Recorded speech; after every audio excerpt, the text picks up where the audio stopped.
Welcome back. I'm Professor David Holden. I'm a military historian and a veteran. All these views are my own and in no way represent the U.S. Army or the federal government. So today we're going to be talking about news from around the world and how it impacts you. We're going to be looking at canceling Thanksgiving, the Steele dossier, the Russians massing on the border of the Ukraine, and cryptocurrencies. And it should be noted, since I am not a financial advisor, after all, I am a historian, math is my enemy. Did you hear I finally graduated? Yeah, and just a shade under a decade, too. All right. You know, a lot of people go to college for 7 years. I know. They're called doctors.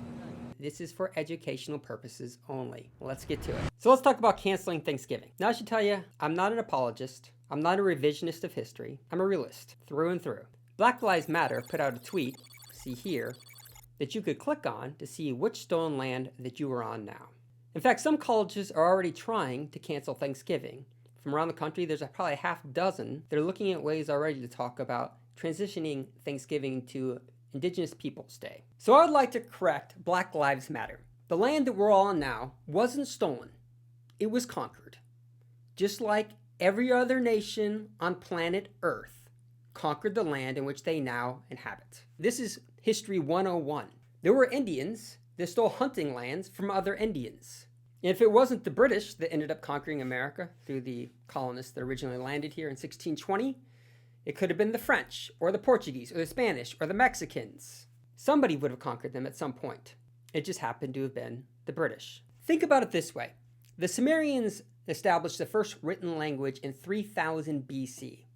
The first British colonists showed up here in 1620. So 4,600 years transpired from the Sumerians developing written language until the first British colonists showed up here in America. That is 4.5 millennia. And when they showed up here, do you know how many languages the American Indians had developed? 0. That's right. 4,600 years transpired, and in that time frame, they had developed no written language. The Roman Empire had conquered much of the Western known world. They had developed concrete. They built roads. They advanced culture and civilization throughout the Western world. And they had conquered from Egypt to Israel to France to England. The Greeks advanced science and mathematics, developed logic, and gave us what we have now, democracy. The Chinese, in the interim, gave us gunpowder, the printing press, and the compass. Meanwhile, American Indians had developed and advanced absolutely nothing to advance the human race in comparison. It dawned on me as I was recording this that the American Indians did give us something, and I didn't check this fact, but I'm pretty sure it's true. I'm going off memory here, but I'm pretty sure they gave us tobacco, and I do like a good cigar on occasion. So that is a big win in their column. Now I saw over Thanksgiving week posts and tweets about the millions of American Indians that we killed. So we didn't slaughter most of these people. Most of the American Indians did not die in giant melees or warfare with the colonists. When you think of COVID, for example, one of the places that we found to be a super spreader was at the supermarket, because you're going there, you're around lots of other people. It's a great place for transmission to take place. Same thing happened with the American Indians. Most of them died from disease because they didn't have resistances or immunities built up over thousands of years.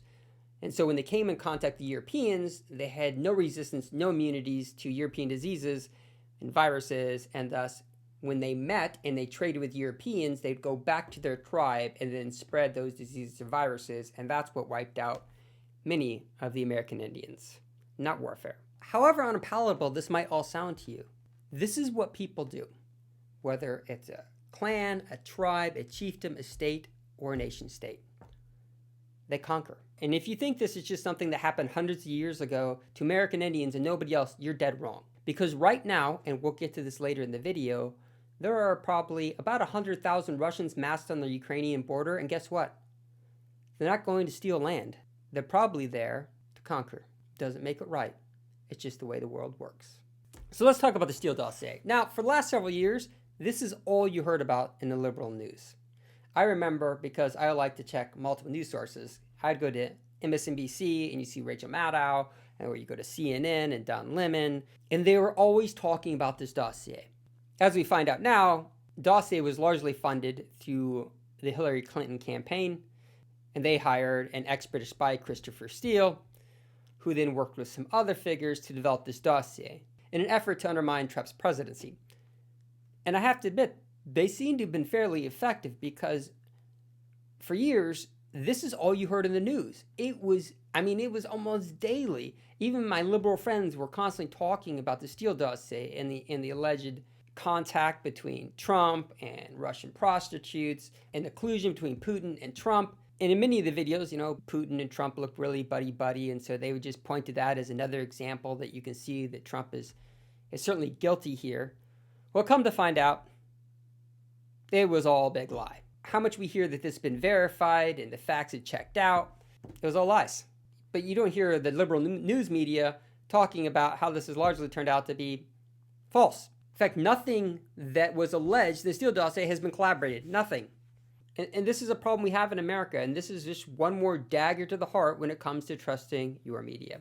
So let's talk about cryptocurrencies. The market currently is worth $2.6 trillion, and it continues to grow year after year. In fact, had you invested, I remember when I've had someone first brought up to me, I was at I won't call it a Bible study, but it was men from church that meet around a campfire, have a cigar, and talk about issues that relate to life, and someone brought up cryptocurrencies. Now, he encouraged me to go out and invest and buy some Bitcoin, and I wish I would have listened to him, because this is back in 2017. Back then, a Bitcoin cost about $3,000, give or take. Now, Bitcoin fluctuates. All the cryptocurrencies do rather severely from day to day. In fact, today, Bitcoin is sitting at $55,000. So, what was that, 4 years later, it's $55,000, and it's been as high as $60,000. That's a pretty good return on investment. I wish I would have taken him up on that. Now, again, this is not financial advice, this is just educational. Why are cryptocurrencies growing, especially like Bitcoin, which some refer to as digital gold? Now, there's only going to be 21 million Bitcoin minted, 19 million of it has been mined. Now, some countries like China has recently outlawed Bitcoin.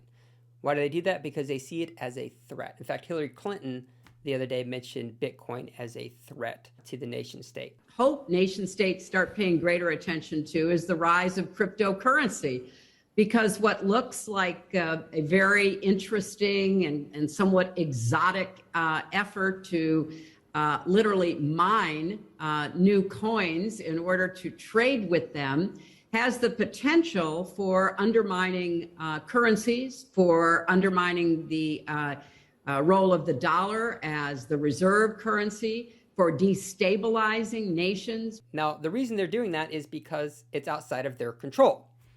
The reason people are going to things like Bitcoin, in fact, El Salvador, the country, actually bought like Bitcoin the other day, especially some of these South American countries or countries that just have weak currencies will often just buy Bitcoin and use that as their backing, even though it fluctuates quite a bit. They don't have to worry about it inflating. And so it's a hedge against inflation, which is why part of the reason cryptocurrencies continue to grow today. Now, there are some other digital benefits, but Bitcoin specifically and Ethereum, which is kind of like, you might say that's like the silver. Bitcoin's gold, Ethereum's like silver, that people buy into as a hedge against inflation.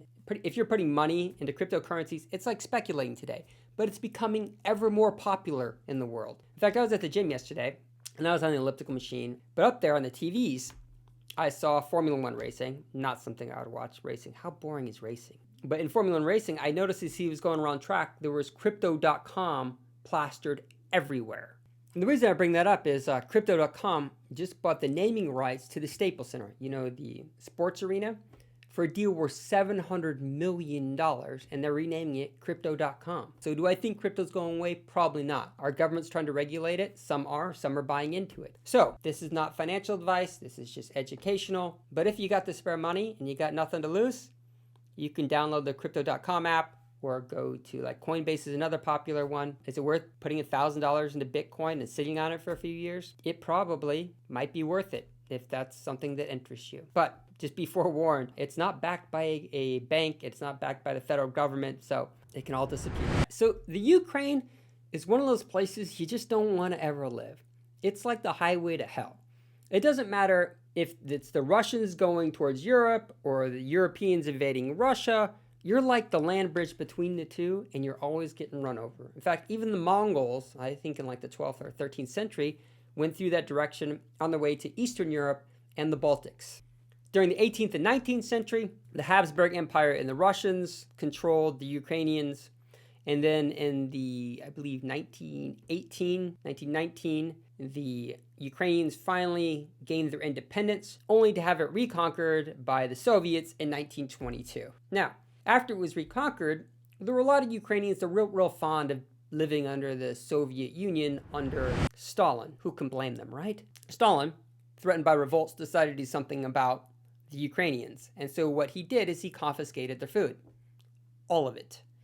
And roughly 7 to 10 million Ukrainians starved as a result. And this was like in the early 1930s. And if that wasn't bad enough, in 1941, when the Nazis invade Russia, they of course have to go through the Ukraine to get to Moscow. But you know what Nazis do, right? Actually, the Nazis were greeted as liberators, and who can blame the Ukrainians? I mean, how can it be any worse? I mean, you just had Stalin kill 7 to 10 million of you. You'd think the Nazis can't possibly be worse than that. They were wrong. Although roughly 200 to 250,000 Ukrainians did serve in the Wehrmacht, the Nazi armed forces, fighting against the Russians. Obviously, many of them hated the Russians, but millions of Ukrainians served in the Russian army fighting the Nazis. How many of those Ukrainians willingly served the Soviets? I don't know, because whether you're living in the Nazis or the Soviets, it was pretty miserable both ways. After the fall of the Soviet Union in 1991, the Ukrainians break away again, reconstitute their state. Finally, then, as you remember back in, I believe it was 2014, the Little Green Men, which they were Russian soldiers, but not wearing any flags on the shoulders, right? They were in Russian uniforms, but with nothing identifying them as Russian. They invade the Crimea, right here, and take that from the Ukraine forcibly. Then the Russians hold elections. The Russians like to hold mock elections. I don't know what it is. It must be a Russian thing. At which point, the Crimeans unanimously desired to join the Russian Federation. Imagine that. And as a result, Crimea is now officially part of Russia. Now, the United States and Europe imposed sanctions upon Russia for doing that, but a slap on the wrist doesn't really seem to slow the Russians down. Fast forward to today. The Ukrainians, feeling kind of vulnerable, growing threat of Russia, have been trying to move closer to the West. The Russians consider the Ukraine to be part of within their orbit, or their sphere of influence, if you will. And so they see any rapprochement of Ukraine with the West, either through joining the EU or NATO, as to be a no-go, non-starter for Russia. That's just not going to happen as far as they're concerned, because they consider it a national security issue. And as a result, the Russians shot down a satellite last week, I believe. That was a warning signal to America that, hey, how much is Ukraine worth to you? Because I just took the satellite down. You might want to think about it, because next time it might be one of your satellites, America. Which is why the Russians have now moved 100,000 soldiers up to the border of eastern Ukraine. Now, Russia could choose, in addition to shooting down a satellite as a form of messaging to the West, they could also threaten to shut down natural gas, and the natural gas from Russia, which flows through the Ukraine, is what the Europeans, especially Germany, Poland, and the Ukraine, depend on to heat their homes in the winters, and winters there are fairly severe. So the Russians could threaten to cut off the natural gas, which for the rest of the world would mean oil and natural gas prices would go through the roof, because now Europe would have to get them from somewhere else. Taking it further, Russia could, if it feels threatened enough, could take more satellites down. The internet that you and I all depend on could go away. If you thought $2 trillion and 20 years fighting Afghanistan and Iraq was bad, the United States coming to the aid of the Ukraine is just not going to happen. There's no way that the United States is going to come to the aid of the Ukraine. Now, we might supply them with military hardware. We might slap sanctions on Russia. But the idea that we would get into a war over the Ukraine with Russia just isn't going to happen. Russia's a nuclear power, so the United States is going to tread very carefully here. To be fair, we did something similar. When the Russians were trying to put nuclear weapons in Cuba, we drew a red line and said that was not going to happen. Remember the Cuban Missile Crisis? That's what that was. So we don't want the Russians in our backyard. In NATO, if I were NATO, I would not be trying to make overtures to the Ukrainians to get them to join. I just think that would be very dangerous. And the Russians are a bit paranoid, because throughout their modern history, even, they've been invaded. I mean, they were invaded by Napoleon. That was 200 years ago, but they were invaded by Napoleon. They were invaded by the Japanese in the 20th century. They were invaded by the Nazis in the Second World War. The British and the Americans and the French even supported, during the Russian Revolution, we supported I believe it's the whites. We supported them, so we did drop off military hardware and even some soldiers. I think it was an Archangel. I'm going off memory here, but I believe it was an Archangel in Russia. So in the minds of the Russians, they've been invaded many times before, and who's to say it wouldn't happen again? So they see the Ukraine as a buffer zone from the West. So when the British colonists landed here in 1620, and from that point forward, the Indians continually lost more and more territory. That was not uncommon in this era. In fact, the country that we know to be Germany wouldn't unify for another 250 years from this point. Napoleon wouldn't stride across Europe for another 180 years. So the rise and fall of empires and nations was very much in flux in this period. And this type of behavior, while more common in the past, hasn't gone away. And we see that today with the Russians massing on the Ukrainian border.